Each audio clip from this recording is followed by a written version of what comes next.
filho de um veterinário, Richard Newey, e de uma motorista de ambulância, Edwina era o nome dela. Newey é tido como um cara introvertido, fala mansa, mas desde jovem envolveu-se em algumas confusões. Na adolescência foi convidado a retirar-se de uma escola onde fazia ensino médio, depois de, num dos bailinhos, elevar o volume do som do DJ até rachar o telhado de vidro do salão. Graduou-se com méritos primeiro da sala em engenharia aeronáutica na Universidade de Southampton e logo entrou como estagiário na equipe Fittipaldi, onde trabalhava o chief designer Harvey Postlethwaite, que depois passaria pela Ferrari e pela Tyrrell. Ele fica na Fittipaldi poucos meses e arruma um emprego na Marsh. E aqui já vale uma explicação sobre algo que acontecia na década de 80 e 90 e hoje a gente não vê com tanta frequência. Existiam naquela época diversas fabricantes de carros de corrida, não só para uma categoria. Dentre elas, algumas que já não existem mais, como Lotus, Lola, March e Reynard, e algumas que sobraram, como por exemplo a italiana Dallara. Essas fabricantes faziam e fazem carros para as mais diversas categorias, e a March, na época, tinha uma equipe na Fórmula 1 e fabricava chassis para o INSA, o Campeonato Norte-Americano de Protótipos e de Endurance. INSA é a sigla em inglês para International Motorsport Car Association,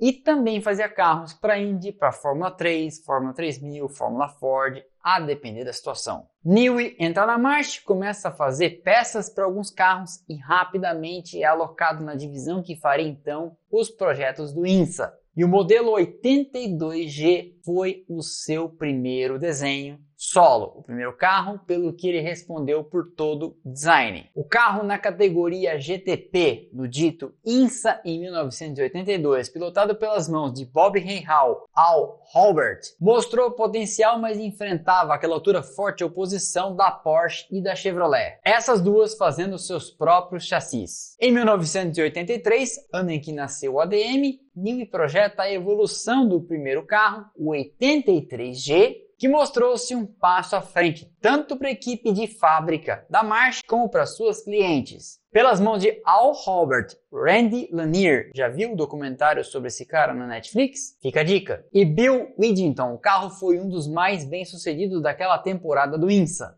Um dos destaques, inclusive, a vitória nas 24 horas de Daytona daquele ano de 83, colocando a March, então, como uma fornecedora de peso lá nos Estados Unidos. Newey é então transferido para a divisão que cuidava da Indy dentro da March. E o seu primeiro projeto seria o March 84C, que de cara vence as 500 milhas de Indianápolis. Isso pelas mãos de Rick Mears, mas o carro chegou às mãos de outros pilotos que também tiveram bons resultados nessa primeira temporada. Primeira temporada do Newey na Indy, 84. Em 85 vem a evolução, o 85C, e mais uma vez Newey consegue uma vitória nas 500 milhas de Indianápolis, dessa vez pela mão de Danny Sullivan, numa vitória que ficou conhecida como Spin and Win, porque numa disputa com o Mario Andretti, rodou, recuperou o carro, alcançou Mario, passou e venceu. Em 86, com a evolução dos outros dois, o 86C da March vem possivelmente o melhor ano de carros de Newey na Indy, com vitória nas 500 milhas e o campeonato, os dois faturados por Bob Rahal. Dali nasceria uma amizade que posteriormente quase levou Newey para Jaguar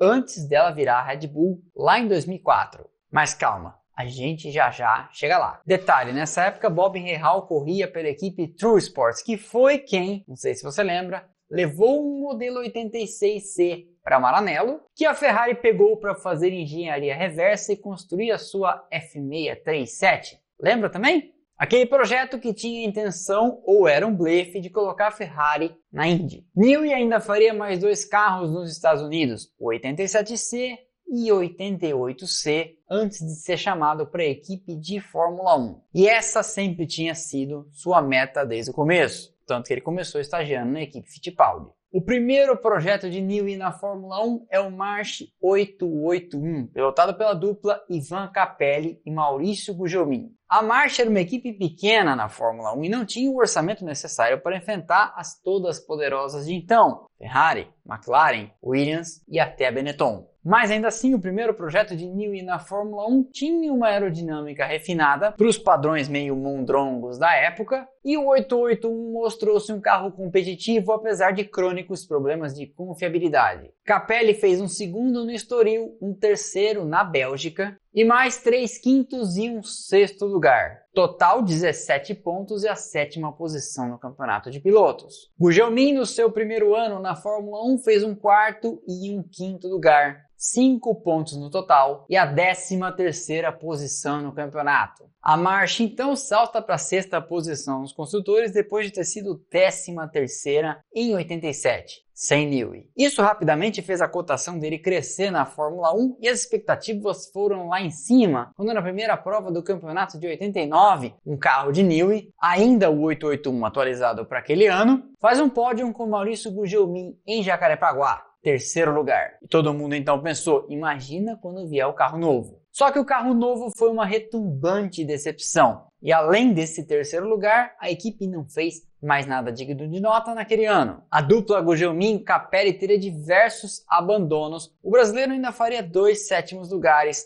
mas foi só isso.